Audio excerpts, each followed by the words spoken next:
World War I, which lasted from 1914 to 1918, marked a dramatic shift in how wars were fought, transitioning from the relatively mobile and cavalry-based strategies of the 19th century to the grim, industrialized and entrenched combat of the 20th.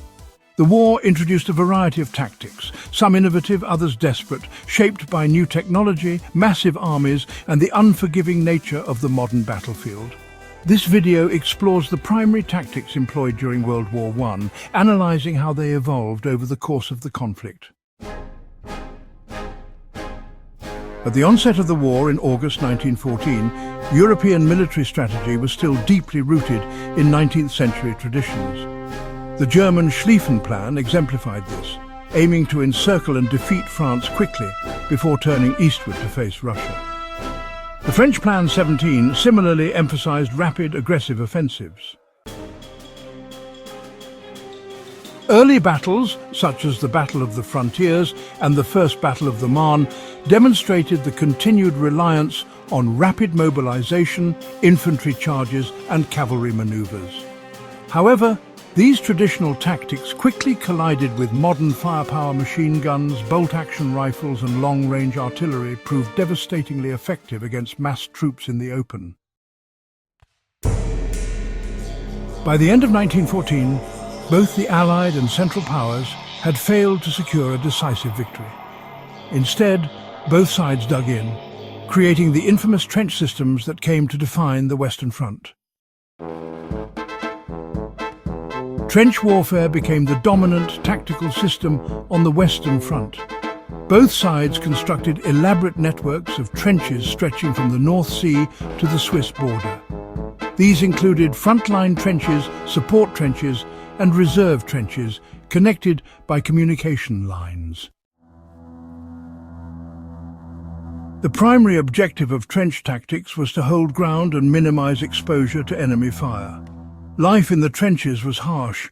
Soldiers endured mud, rats, disease and the constant threat of artillery bombardment or gas attacks. Tactically, the trenches created a deadlock. Defenders had a significant advantage. They could shelter in dugouts, fire from cover, and launch counterattacks from prepared positions. Meanwhile, attackers had to cross no man's land, often under heavy machine gun fire and artillery bombardment. As a result, offensive operations often resulted in massive casualties for little territorial gain. Battles like the Somme and Verdun epitomized the brutal cost of frontal assaults in this environment. At the war's outset, infantry assaults were based on sheer numbers and courage. Waves of soldiers were ordered to go over the top, advancing across open ground in formation. These tactics, remnants of Napoleonic doctrine, quickly proved suicidal in the face of entrenched defences. Over time, infantry tactics evolved significantly. Commanders began to emphasize more flexible and small unit tactics, including fire and maneuver units advanced in short bursts, using covering fire from riflemen and light machine guns. Creeping barrage artillery fire was timed to move forward just ahead of advancing infantry, providing suppression for the attackers. Specialist roles infantry platoons were restructured to include grenadiers, snipers and light machine gunners for varied battlefield functions. The development of these tactics represented a gradual shift away from static mass warfare toward more modern combined arms approaches. Artillery was the most lethal weapon of World War I, responsible for the majority of casualties. It shaped every major battle and dictated tactics. Key artillery. Tactics, preliminary bombardments. Before an attack, artillery would pound enemy positions for hours or days. The aim was to destroy barbed wire, trench systems and enemy morale. However, this often alerted defenders and cratered the battlefield, slowing infantry movement. Creeping barrages. A more refined approach involved artillery fire moving forward in tandem with advancing troops. Timing was critical, and miscommunication could result in friendly fire. Counter-battery fire. As sound ranging and aerial reconnaissance improved, both sides targeted enemy artillery positions more effectively. artillery evolved from mass shelling to precise, coordinated support for infantry, a transformation critical to breaking the trench deadlock. Machine guns, especially the German MG-08 and British Vickers, changed the rules of battlefield engagement. A single gun team could mow down hundreds of advancing troops. Tactically, machine guns were positioned to cover expected avenues of approach and often worked in interlocking fields of fire.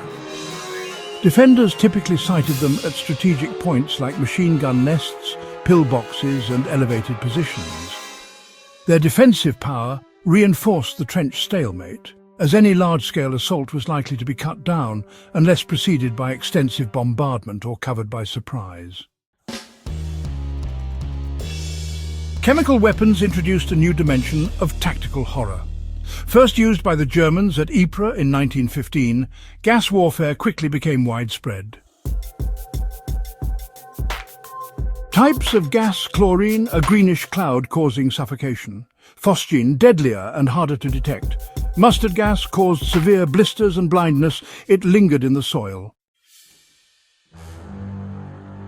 Tactically, gas was used to break up enemy concentrations, force troops to wear masks, hampering visibility and communication, and flush out entrenched defenders.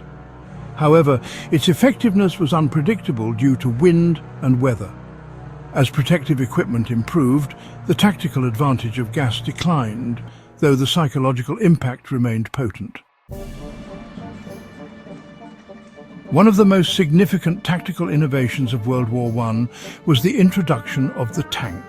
First deployed by the British at the Battle of the Somme in 1916, tanks were initially unreliable and mechanically fragile.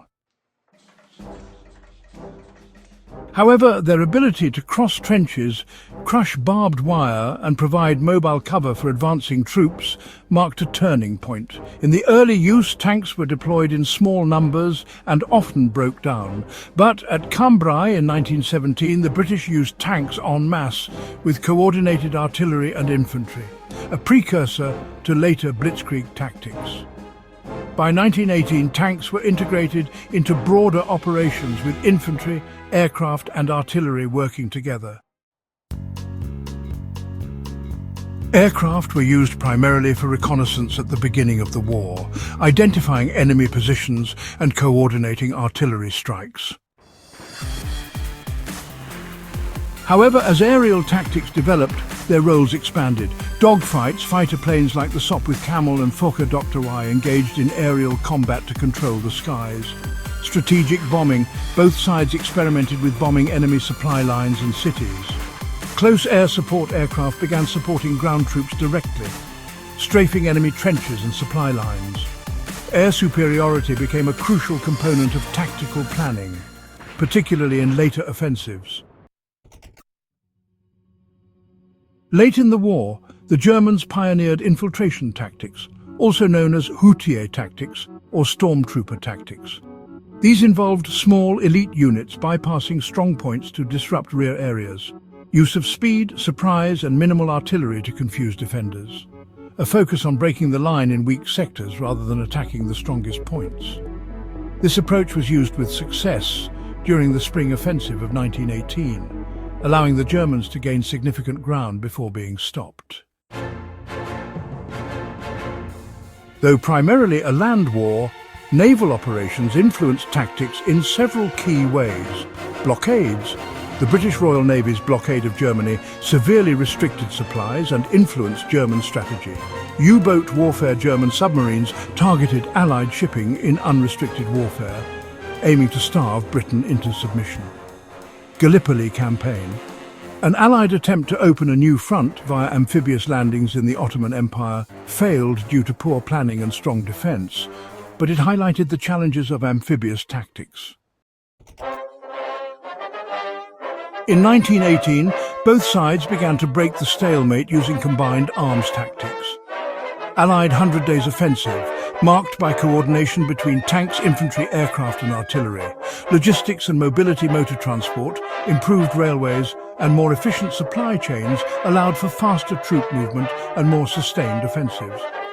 This new approach emphasized flexibility, coordination and surprise, foundations of modern warfare.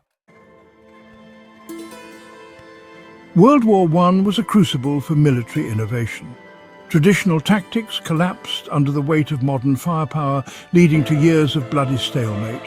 In response, military thinkers gradually adapted, developing new methods such as creeping barrages, infiltration tactics, and combined arms operations. The war's tactical legacy is profound. Lessons from the trenches informed the doctrines of World War II and beyond. It marked the painful evolution from 19th century warfare into the mechanized, total wars of the 20th century, laying the groundwork for the complex, integrated battlefields of today. Please like and subscribe for more content on historical tactics and warfare.